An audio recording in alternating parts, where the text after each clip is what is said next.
So ano pa yung pwede namin gawin for Lollapalooza? So I mean, yes, marami kaming pwedeng gawin, pero ano talaga yung tama o yung angkop dun na ipakita sa stage na yun? Lollapalooza po yung tama po. Lollapalooza. So I guess for Lollapalooza, yung ginagawa po namin is we're trying to pick out the best songs that we could perform on the stage because parang hindi naman siya basta-basta. So kailangan namin maging strategic sa kung paano namin ipapakita kung sino kami as performers.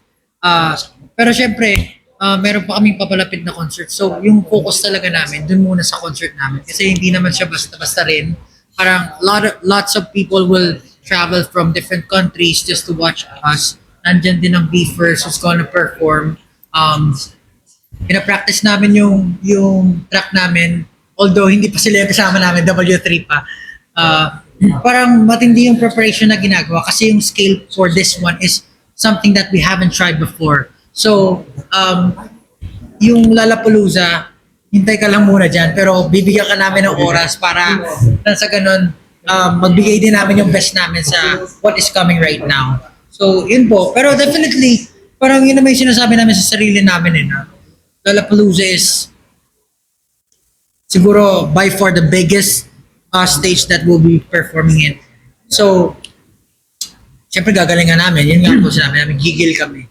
Pero yung gigil namin, dito lang muna sa concert. Yeah. Mamaya na yung Lollapalooza. Yun. Actually medyo challenging nga po siya sa amin kasi pag binabalikan ko po yung mga past performances namin, parang every time we try to elevate and parang mas angatan pa yung ginagawa namin from before. So pag inisip mo siya ngayon, may nagawa na kami ng kick-off and then may gagawin na naman kaming bago for Wakas at Simula. So ano pa yung pwede namin gawin for Lollapalooza? So I mean, yes, marami kaming pwedeng gawin, pero ano talaga yung tama o yung angkop dun na ipakita sa stage na yun na kailangan talaga is gumawa kami ng mark na makikilala nila. Yung tipong tayo pa lang namin, kakaiba sila. Dapat ganun yung dating namin. Tipong masasabi nila na grabe, iba talaga yung mga Pinoy. Gusto namin mag-leave ng ganong mark sa audience since first time nila kami makikita. So yes, very challenging siya for us. Pero yun nga, tulad sabi ni Pablo, we're very focused muna on the upcoming concert. But Lollapalooza, ready kami for you. Parang ganun. Parang sobrang gigil na gigil po kami for that. Malayo-layo pa po siya eh. July? Hindi pa po natin alam kung ano pwede mangyari.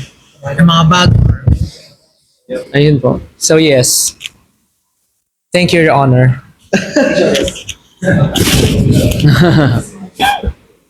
Ano ba?